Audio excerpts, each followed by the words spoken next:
علم و فضل کی رسیہ اور ڈاکٹر علامہ محمد اقبال رحمۃ اللہ علیہ سمیت بر صغیر کی نامور شخصیات سے بے تکلفانہ تعلق رکھنے والی بیگم عطیہ فیضی بانی پاکستان قائد اعظم محمد علی جناح رحمۃ اللہ علیہ کی خواہش پر پاکستان منتقل ہوئیں، لیکن ایوب مارشل لا دور میں غیر منصفانہ عدالتی کارروائی اور کراچی کی شہری انتظامیہ کی بے حسی کے باعث ناقدری کے عالم میں 4 جنوری سن 1967 کو دنیا سے رخصت ہو گئے۔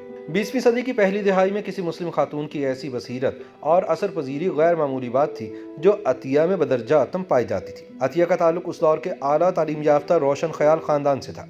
ان کی بڑی بہن نازلی بیگم ریاست جنجیرہ کی رانی تھی، جبکہ ریاست حیدرآباد کے وزیر خزانہ ان کے پھوپھیزاد بھائی تھے۔ عطیہ کے والد حسن افندی کو سلطنت عثمانیہ کے دربار تک رسائی حاصل تھی اور ان کا کاروبار ہندوستان، عراق اور استنبول تک پھیلا ہوا تھا۔ اس دور کے اعلیٰ پائے کے تعلیمی اداروں سے تحصیل علم کی بدولت عطیہ کو انگریزی، عربی، فارسی، ترکی اور اردو زبانوں پر دسترس حاصل تھی۔ 20ویں صدی کے آغاز پر جب ہندوستان میں لڑکیوں کی تعلیم خال خال تھی تو عطیہ نے حصول علم کے لیے برطانیہ کا سفر کیا۔ خاندانی اثر و رسوخ اور ذہانت کی بدولت عطیہ فیضی نے جلد ہی انگلستان کی ہندوستانی کمیونٹی میں اپنی جگہ بنا لی۔ لندن میں ان کے شب و روز نامور ہندوستانی شخصیات کی میت میں گزرتے تھے۔ ٹاٹا کمپنی کے بانی جمشید جی ٹاٹا اور سروجنی نائیڈو کے علاوہ ہندوستانی ریاستوں کے راج و مہاراجوں کے ساتھ ان کی صحبتیں رہنے لگیں۔ عطیہ کی علامہ اقبال سے پہلی ملاقات لندن میں ہندوستانی طلبہ کی یہودی نگران مس بیگ کے گھر ہوئی۔ محمد اقبال عطیہ کی پرکشش شخصیت سے بہت متاثر ہوئے اور ان کے ساتھ شاعری، تاریخ اور فلسفے پر گھنٹوں گفتگو کرتے رہے۔ بیگم عطیہ فیضی کے نام علامہ اقبال کے خطوط کو انہوں نے اقبال کے نام سے سن 1947 میں کتابی شکل دی۔ علامہ اقبال کی ذاتی اور شخصی زندگی کی تفہیم اور تشریح کے لیے اس کتاب میں بہت سا سامان موجود ہے۔ اقبال کے ساتھ گہرے تعلق کے باوجود عطیہ اس لیے ان کی اہلیہ نہ بن سکی کیونکہ وہ پہلے سے شادی شدہ تھے۔ عطیہ فیضی نے موسیقی اور مصوری سے وابستگی کی بنا پر رحمین نامی شخص سے شادی کی۔ یہ ایک ہندوستانی یہودی خاندان سے تعلق رکھتے تھے اور ان کی جائے پیدائش پونا تھی۔ بیرون ملک سے مصوری میں اعلیٰ تعلیم یافتہ اس مصور کی تصویریں دنیا کے مختلف ممالک کی آرٹ میوزیم کا حصہ بنتی تھی۔ انہوں نے عطیہ سے شادی کے بعد اسلام بھی قبول کر لیا۔ قیام پاکستان کے بعد دونوں میاں بیوی قائد اعظم محمد علی جناح کی خواہش پر پاکستان منتقل ہو گئے۔ انہوں نے جہاں رہائش اختیار کی وہ جگہ کراچی میونسپل کارپوریشن کی ملکیت تھی۔ فنکارانہ مزاج کا حامل یہ جوڑا زمین کی ملکیت اور کلیم داخل کرنے کا روایتی اور قانونی تقاضوں میں نہ پڑا، جس کی وجہ سے ادھیڑ عمری میں ان کے لیے مسائل کا آغاز ہوا۔ سن 1958 کا ایوبی مارشل لا جہاں پاکستان کی نوزائیدہ جمہوریت کے خاتمے کا باعث بنا، وہیں یہ دور اس فنکار میاں بیوی کے لیے مصائب اور آلام بھی ساتھ لایا۔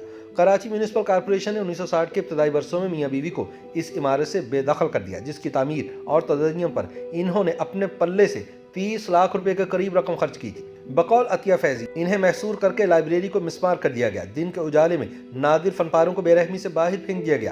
عطیہ فیضی نے مجبوراً اس دور کے سپریم کورٹ کے جج جسٹس S.A. رحمان کو خط لکھ کر مدد طلب کی۔ ان کی تحریر بیگم عطیہ فیضی کا المیہ انہیں پیش آنے والے المناک واقعات کی تفصیل بیان کرتا ہے۔ کراچی میونسپل کارپوریشن ان کی شخصیت اور کارناموں کو خاطر میں لائے بغیر کچھ کاغذات کی بنیاد پر یہ عمارت اپنے کنٹرول میں لینا چاہتی تھی، یہاں تک کہ یہ معاملہ عدالت تک جا پہنچا۔ ان دونوں کے پاس وکیل کی فیس کے پیسے بھی نہ تھے۔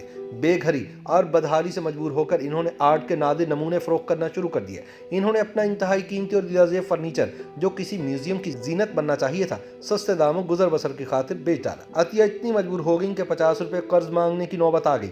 قرض کے لیے ہاتھ پھیلاتے وقت ان کی آنکھوں سے ٹپ ٹپ آنسو گر رہے تھے۔ عطیہ فیضی نے جسٹس S.A. رحمان کو قائد اعظم کے نام پر انصاف کی دہائی دی۔ جسٹس صاحب نے ایک حد تک معاملہ حل کرنے کی کوشش کی، مگر اپنے منصب کی نزاکتوں اور زمین کی ملکیت کے گورکھ دھندوں جیسے قواعد نے ان کے ہاتھ باندھ رکھے تھے۔ سن 1964 تک معاملات ہائی کورٹ اور میونسپل کارپوریشن کے درمیان لٹکتے رہے۔ میاں بیوی نے کچھ عرصہ ہوٹل انٹر کانٹیننٹل میں رہائش اختیار کیے رکھی۔ اس دوران جمع پونجی اور ذاتی نوادرات بھی ختم ہو گئے۔ انہوں نے تب کے PIA کے چیئرمین نور خان سے 2 کمروں کے مکان کی درخواست کی، مگر کوئی سنوائی نہ ہوئی۔ جب ہوٹل کا 60,000 روپے کا بل واجب الادا ہو گیا تو مجبور ہو کر وہ نگار نام کے ایک سستے ہوٹل میں منتقل ہو گئے۔ اسی جگہ ان کی زندگی کے آخری ایام بسر ہوئے۔ سن 1964 میں زندگی کی ان تلخیوں میں عطیہ کے شوہر رحمین انہیں دنیا میں تنہا چھوڑ کر رخصت ہو گئے۔ شوہر کی موت کے 2.5 برس بعد عطیہ فیضی بھی ناقدری کے عالم میں 4 جنوری سن 1967 کو دنیا فانی سے رخصت ہو گئے۔ YouTube پر گوگلی نیوز دیکھنے کے لیے youtube.com کی سرچ بار میں گوگلی نیوز TV ٹائپ کریں۔ گوگلی نیوز کے پیج پر سرخ رنگ کے سبسکرپشن والے بٹن پر کلک کرنا نہ بھولیے۔ YouTube پیج پر اپلوڈ ہونے والی ویڈیوز سے باخبر رہنے کے لیے بیل آئیکن پر کلک کیجیے۔ آپ کو ہر نئی ویڈیو کے بارے میں نوٹیفیکیشن موصول ہو جائے گا۔